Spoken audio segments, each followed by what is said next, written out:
Now I am here with the implementation of relational operators and logical operators. Let us go with the code. How do we deal with it?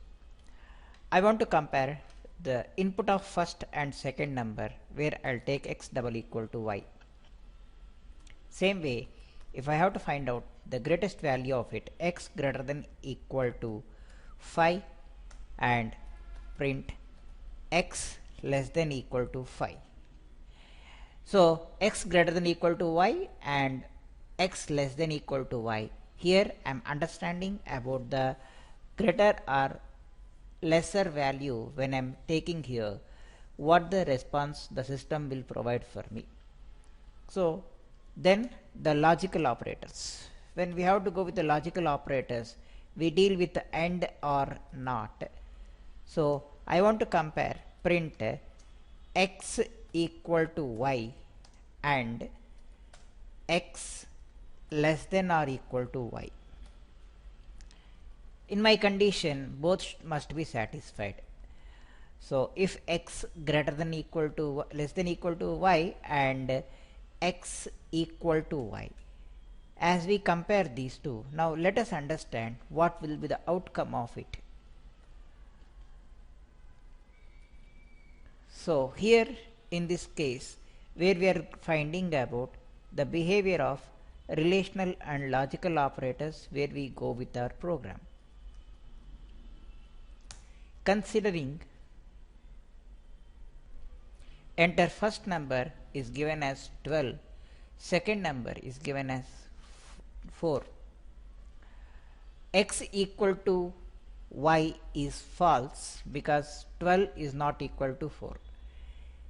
X greater than equal to y is true because 12 is greater than and greater than 4.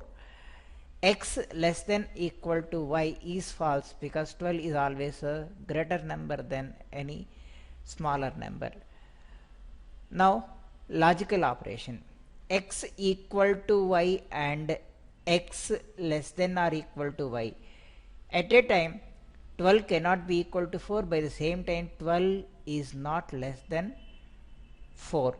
This is where the failure that is given as a false.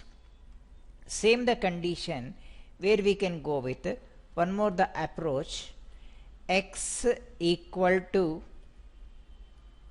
y or x less than or equal to y.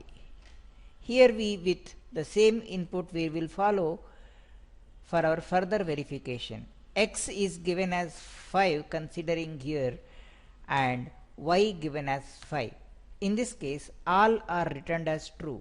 We will go with again x as 5, y as 3. So 5 is not equal to 3 and 5 is greater than 3, but 5 cannot be less than 3. Condition is now returned to be false. Here also the false and false will be false only where we can see, and false or false is also false. So this is where the relational operator behavior we can understand with our program. Hope this is clear.